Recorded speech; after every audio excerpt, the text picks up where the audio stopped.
दोस्तों चलिए आ जाते हैं सेकंड पार्ट में। तो यहाँ पर आप देख सकते हैं ये मैंने इसमें कॉटन टेप लगा लिया है, यानी नीचे भी कॉटन टेप लगा लिया है और ऊपर भी कॉटन टेप लगा लिया है, और ये 2 लीडें इसकी निकलकर सामने आ चुकी है। तो इससे पहले दोस्तों मैंने इसका पार्ट 1 बनाया था। अगर आपने वो वाला पार्ट नहीं देखा है तो सबसे पहले उस पार्ट को देखिए, क्योंकि अगर उस पार्ट को बिना देखे आप इस वीडियो को देखेंगे तो ये बिल्कुल भी आपकी समझ में नहीं आएगी। तो इसलिए बेहतर होगा कि सबसे पहले आप इसके फर्स्ट पार्ट को देख लीजिए। तो चलिए अब इसकी स्टार्टिंग वाली कॉयल बना लेते हैं। तो यहाँ आप देख सकते हैं ये 4 कॉयल मैंने इसकी बना ली हैं, और यहाँ पर 31 नंबर वायर इसमें यूज़ किया गया है, और हर कॉयल में 160 टर्न डाली गई हैं। तो चलिए इसको उतार लेते हैं और उसके बाद इसको रिवाइंड करना शुरू करते हैं। तो चलिए सबसे पहले फर्स्ट कॉयल उठा लेते हैं और इसको इंस्टॉल करते हैं। तो जहाँ पर हमने ग्रीन वाला पेपर लगाया था वहाँ पर सबसे पहले एक राउंड इसका वहीं पर देंगे, यानी दोनों ओर ग्रीन पेपर लगा हुआ है और इसके दोनों साइड एक एक खाली स्लॉट पड़ी हुई है। तो चलिए जहाँ पर हमने सबसे पहले इसमें ग्रीन पेपर लगाया था वहाँ पर इस कॉयल का पहला राउंड दे देंगे, और उसके बाद यहाँ वाइट कलर का पीवीसी का टुकड़ा भी लगा लेंगे। उसके बाद कॉयल को फोल्ड कर लेंगे और जहाँ पर इसके ऊपर खाली स्लॉट पड़ी हुई है उस खाली स्लॉट पर कॉयल को लगा देंगे। चलिए पहले एक साइड लगा लेते हैं और उसके बाद दूसरी साइड लगा लेंगे, और उसके बाद कॉयल को फुल फोल्ड कर लेंगे और जितना भी वायर कॉयल में है दोनों तरफ पूरा का पूरा कॉयल स्लॉट के अंदर लगा देंगे, और उसके बाद यहाँ भी वाइट कलर का पीवीसी का टुकड़ा इसमें लगा देंगे। ठीक इसी तरह से दूसरी तरफ इस कॉयल को लगा लेंगे, और चाहे तो आप इसको थोड़ा थोड़ा करके लगाएं तो बेहतर है, क्योंकि एक साथ अगर इसको स्लॉट के अंदर पहुंचाने की कोशिश करोगे तो उसमें थोड़ा टाइम वेस्ट हो जाता है। इसलिए बेहतर होगा कि इसको अगर थोड़ा थोड़ा करके लगाएंगे तो बहुत आसानी के साथ कॉयल इसके अंदर चली जाती है। और जैसे ही कॉयल स्लॉट के अंदर पहुंच जाती है तुरंत इसमें एक पीवीसी का टुकड़ा यहाँ पर भी लगा दीजिए। तो यहाँ पर इस तरह से हमारी एक कॉयल इंस्टॉल हो जाती है। अब दोस्तों ये एक वायर हमारा इनर दाएं हाथ पर आ चुका है और इसका आउटर बाएं हाथ पर हो जाता है, जो कि दूसरी कॉइल से जुड़ा हुआ है। वो जब ये बाएं हाथ की ओर निकला है तो ये भी बाएं हाथ की ओर ही जाएगा, और उसके बाद हमारा आउटर निकलेगा दाएं हाथ की ओर। उसके बाद वो इनर बन जाएगा, और उसके बाद जब दाएं हाथ की ओर निकला है तो वो भी दाएं हाथ की ओर ही जाएगा। तो चलिए इसी तरह से जैसे हम सीलिंग फैन में एक कॉइल उल्टी और एक सीधी डालते हैं, ठीक इसी तरह से इसमें भी वायर को घुमाकर डाला जाएगा, यानी एक बार इस तरफ से और एक बार उस तरह से। चलिए दूसरी वाली कॉइल को भी इंस्टॉल कर लेते हैं, और यहाँ भी जिस तरह से हमने पहले वाली कॉइल को इंस्टॉल किया है ठीक उसी तरह से इस वाली कॉइल को भी इंस्टॉल करेंगे। इसकी पिच भी वही होगी जो हमने पहले वाले पार्ट में बताई थी, यानी 1 से 4 पिच में कॉइल का 1 राउंड दिया जाएगा, और 1 से 6 की पिच में कॉइल का 2 राउंड करने के बाद उसमें डाला जाएगा। तो चलिए अब 1 राउंड 1 से 6 पिच में भी आ चुका है, और अब इसी स्लॉट पर फिर दोबारा से कॉइल को फोल्ड कर लेने के बाद यहाँ जितनी भी कॉइल का वायर है सब इसमें डाल दिया जाएगा, और उसके बाद जैसे ही कॉइल पूरी हो जाती है तो वहां पर भी वाइट कलर का पीवीसी का टुकड़ा लगा दिया जाएगा, और उसके बाद दूसरी तरफ भी कॉइल को पूरा स्लॉट के अंदर पहुंचा देंगे और उसमें भी एक पीवीसी का टुकड़ा लगा देंगे। तो इस तरह हमारी दूसरी कॉइल भी इंस्टॉल्ड हो चुकी है। अब चलिए बारी आ जाती है तीसरी वाली कॉइल की, तो उसको भी कर लेते हैं। तो यहाँ इसका वायर अब यहाँ पर आ चुका है, ये देखिए दाएं हाथ की ओर, अब ये भी दाएं हाथ की ओर ही जाएगा। चलिए इसको भी लगा लेते हैं और तीसरी वाली कॉइल को भी इंस्टॉल कर लेते हैं।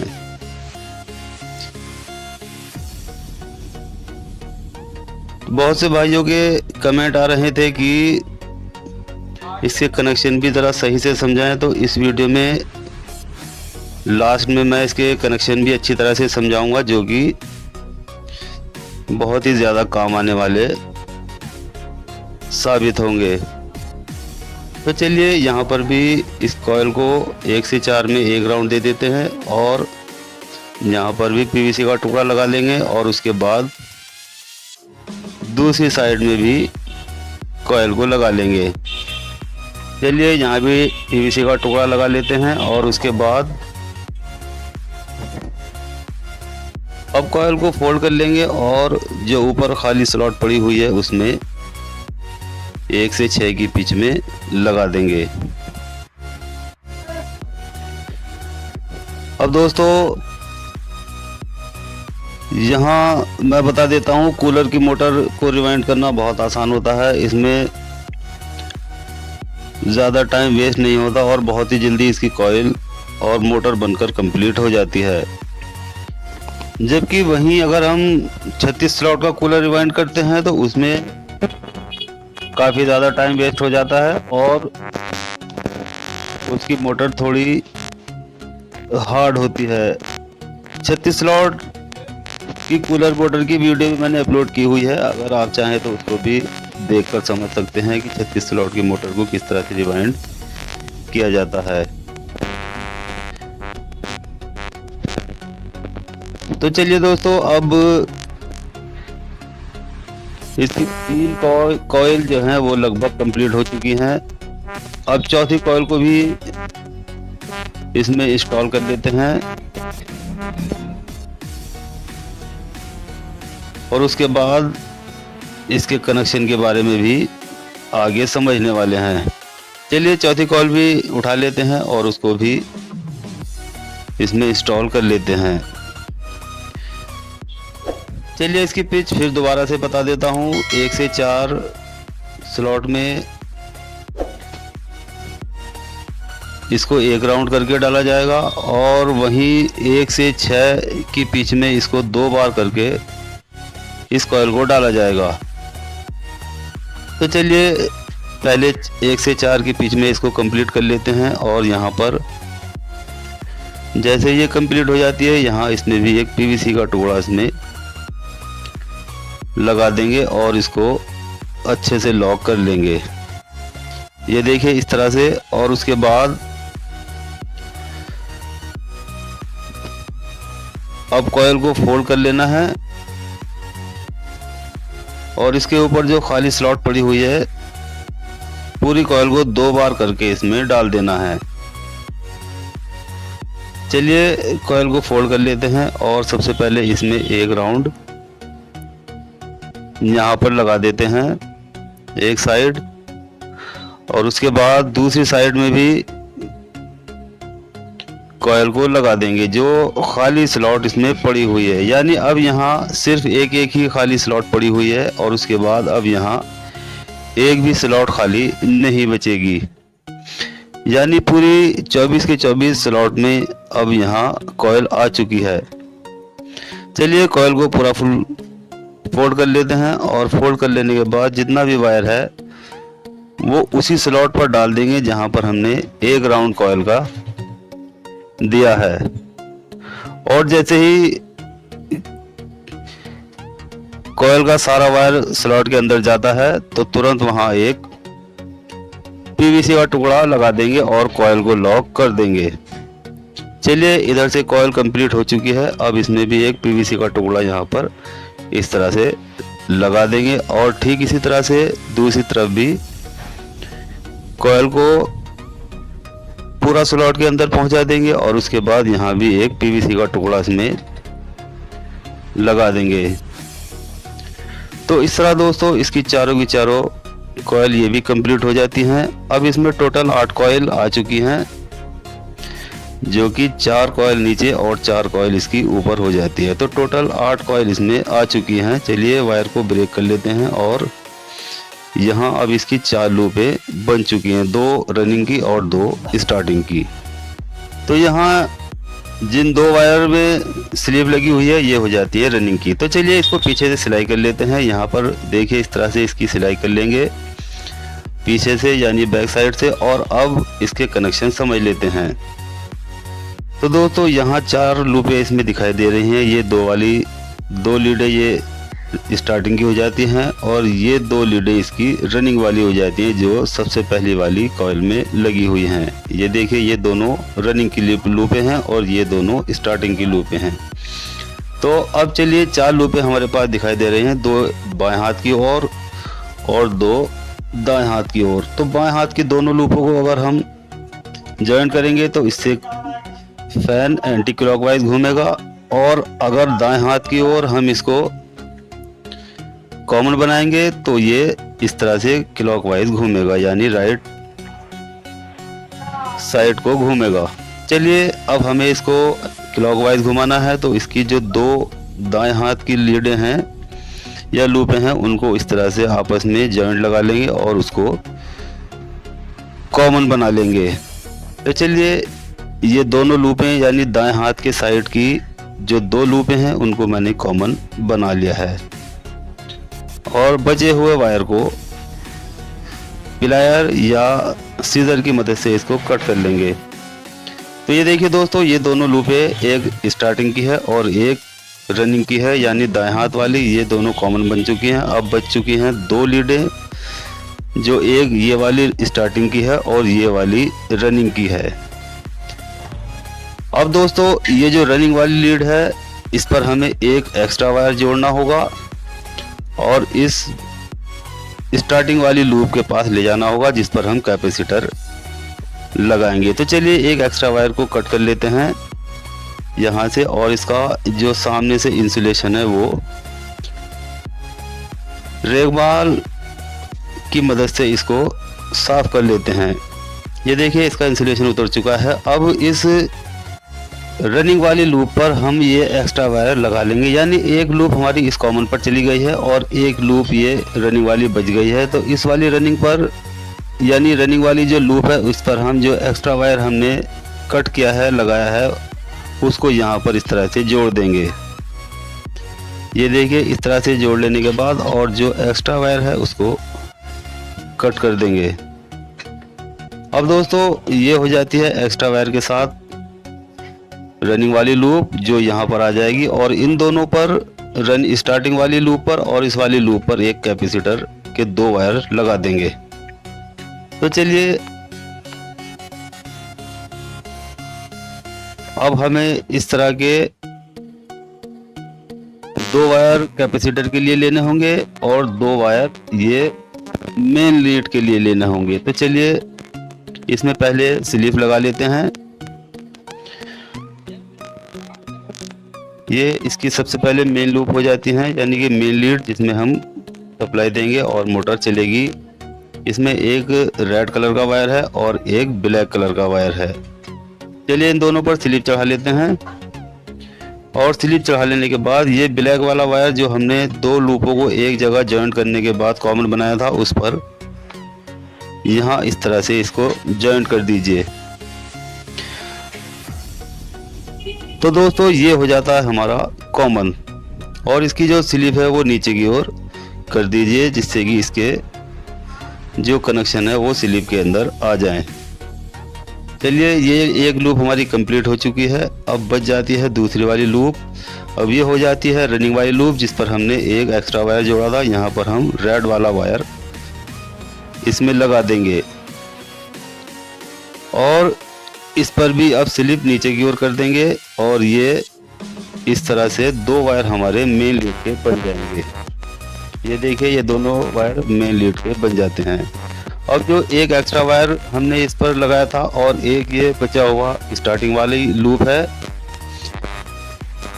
इस पर हम 2 ब्लैक कलर के वायर लगा देंगे जो कि कैपेसिटर पर चले जाएंगे। चलिए इसमें भी हम स्लीव लगा लेते हैं जिससे जब हम जॉइंट लगाएंगे तो उनको इससे ढक दिया जाता है। तो चलिए इन दोनों वायर पर भी हम स्लीव लगा लेते हैं। जो 2 ब्लैक कलर के वायर हमने लिए थे उन पर स्लीव लगा लेते हैं। अब दोस्तों यहाँ पर जो हमने रनिंग वाली लूप पर एक एक्स्ट्रा वायर जोड़ा था, उस पर एक वायर ब्लैक वाला यहाँ पर लगा देंगे और इसको इस तरह से जॉइंट कर लेंगे। और जॉइंट कर लेने के बाद अब इसकी जो स्लीव है उसको भी इस तरह से नीचे कर देंगे। अब बचा हुआ एक स्टार्टिंग का वायर रह जाता है, यानी एक लूप सिर्फ स्टार्टिंग वाली ही बच जाती है, उस पर हम एक दूसरा ब्लैक कलर का वायर यहाँ पर लगा देंगे और इसकी भी स्लिप नीचे की ओर कर देंगे। चलिए इसकी स्लिप भी नीचे की ओर कर देते हैं।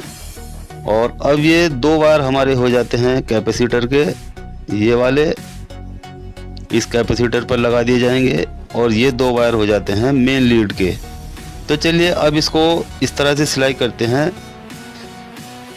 जो कि दोनों जो इसकी बॉडी है उसके दो छेद होते हैं, इन दोनों छेद में से दो दो वायर बाहर निकल आए। दो वायर इधर से निकल आएंगे और ये दो कैपेसिटर के वायर इधर से निकल आएंगे। तो चलिए इसमें चाहे तो आप यहाँ पर इस तरह से रखकर इसमें किसी मार्कर से मार्क भी लगा सकते हैं या निशान लगा सकते हैं जहाँ पर इसके दो छेद आ रहे हैं। चलिए मैं मार्कर से इसमें मार्क लगाकर भी दिखा देता हूँ, जिससे इसकी सिलाई करने में आसानी हो जाए। तो देखिए इस होल के सामने यहाँ पर इस तरह से मार्कर से एक मार्क लगा लेंगे या निशान लगा लेंगे इस तरह से। अब ये दो वायर सबसे पहले आप चाहे तो इधर के इसकी सिलाई कर लीजिए और चाहे उधर के। तो चलिए मैं सबसे पहले जो इसकी मेन लीड है वो यहाँ जहाँ पर हमने इसका निशान लगाया था या मार्क बनाया था वहाँ पर ये देखिए इस जगह पर रखकर इसको और इसकी अच्छे से सिलाई कर देते हैं। ये देखिए इस तरह से पहले एक बार राउंड को निकाला हुआ है इसका जो धागा है और उसके बाद दोबारा भी वहीं से निकालेंगे और इसको यहाँ अब अच्छे से इसको टाइट करके सिलाई कर देनी है। ये देखिए इस तरह से इसको अच्छे से इस तरह टाइट कीजिए और टाइट करने के बाद अब यहाँ से इसको कट कर दीजिए। चलिए अब दूसरी तरफ जो कैपेसिटर के दो वायर निकले हुए हैं वहाँ पर भी जहाँ पर हमने निशान लगाया था ऐसा, तो वहाँ पर उन दोनों वायर को यहाँ इस तरह से ये देखिए ये वाले निशान पर लगाकर इसकी भी सिलाई कर देते हैं। चलिए इसको भी सिलाई कर देते हैं और इसको भी अच्छे से टाइट करके इसकी गांठ लगा देते हैं। तो चलिए इसको भी अच्छे से टाइट कर दिया है, अब यहाँ से इसको कट कर लीजिए। तो चलिए अब जो ये दो वायर इधर कैपेसिटर के हो जाते हैं और दो वायर उधर मेन लीड के हो जाते हैं। तो चलिए अब मैं इसकी पहले सिलाई कर लेता हूँ। तो ये देखिए दोस्तों ये मैंने इसकी सिलाई पूरी कंप्लीट कर ली है। अब दो वायर इधर जो हैं ये मेन लीड के हो जाते हैं ये वाले, और ये दो हो जाते हैं कैपेसिटर के। अब बारी आ जाती है इसको बॉडी के अंदर फिट कर लेने की। तो चलिए दो वायर हम एक होल में से निकाल लेते हैं और दो वायर दूसरे होल में से निकाल लेते हैं। ये देखिए दोस्तों जहाँ पर हमने सिलाई की थी ठीक उसी जगह पर ये दोनों वायर होल के आमने सामने बिल्कुल आ चुके हैं। तो चलिए अब नीचे वाला इसका बॉडी कवर लगा लेते हैं और यहाँ अब इसमें इसके अंदर रूटर डाल देते हैं और उसके बाद अब इसका जो ऊपर वाला बॉडी कवर है उसको लगाकर इसके जो बोल्ट हैं उनको टाइट कर लेंगे। तो यहाँ दोस्तों हमारे कनेक्शन भी कंप्लीट हो चुके हैं। अब इसको सिर्फ चलाकर ही देख लेना है, तो इसको बॉडी में अच्छे से टाइट कर लीजिए। चलिए मैं इसको बॉडी के अंदर जल्दी से फिट कर लेता हूँ और इसके चारों बोल्ट इसमें लगाकर अच्छे से टाइट कर लेता हूँ इस तरह से। तो दोस्तों ये देखिए इसके चारों बोल्ट मैंने अच्छे से टाइट कर लिए हैं। अब ये दो वायर जो हमने ब्लैक कलर के निकाले थे ये हम डायरेक्ट कैपेसिटर पर यानी 4 MFD का इसमें कैपेसिटर लगाएंगे उस पर लगा देंगे। एक वायर कोई सा वायर आप कहीं पर भी लगा सकते हैं, ये ज़रूरी नहीं कि कोई एक ही वायर कहीं पर लगाया जाए। अब दोस्तों ये जो दो हमने मेन लीड बनाई थी ये सिर्फ डायरेक्ट करंट आवाज़ पर दे सकते हैं और अब हमें यहाँ कैपेसिटर के लिए कोई भी वायर एक्स्ट्रा नहीं जोड़ना होगा। चलिए मेन लीड पर हम अपनी सीरीज वायर लगा लेते हैं और इसको अपने सीरीज बोर्ड में लगाकर देख लेते हैं। तो इसके दोस्तों राउंड बिल्कुल सीधे आ जाएंगे। तो ये देखिए यहाँ पर ये मोटर बहुत अच्छी स्पीड में घूम रही है और हाई स्पीड में घूम रही है, लेकिन दिखाई नहीं दे रही है। तो चलिए इस पर मैं अब एक कॉटन टेप लगाकर भी आपको दिखाऊंगा, जिससे कि आपको पता चल जाए कि ये घूम रही है। क्योंकि ये बहुत ज़्यादा हाई स्पीड में है, इसलिए ये चलती हुई दिखाई नहीं दे रही। तो चलिए यहाँ पर मैं इस पर कॉटन टेप लगाकर इसको चलाकर दिखा देता हूँ, अब आपको अच्छे से दिखाई दे जाएगी। तो ये देखिए दोस्तों, बहुत ही अच्छी स्पीड में कूलर की मोटर घूमना शुरू हो चुकी है। तो दोस्तों आज की इस वीडियो में हमने समर किंग कूलर मोटर को किस तरह से रिवाइंड करते हैं ये जान लिया है। वीडियो अच्छी लगे तो लाइक करें, शेयर करें और बेल आइकन को भी दबाएं, ताकि जैसे ही मैं कोई अपनी दूसरी नई वीडियो अपलोड करूं तो तुरंत आपके पास इसका मैसेज पहुंच जाए। और चैनल को सब्सक्राइब करना बिल्कुल भी ना भूलें। अब दोस्तों आपका एक लाइक हमारे लिए बहुत मायने रखता है और हमारा वीडियो बनाने के हौसले को बढ़ाता है। तो चलिए मिलते हैं जल्दी अगली वीडियो में, तब तक खुदा हाफिज़।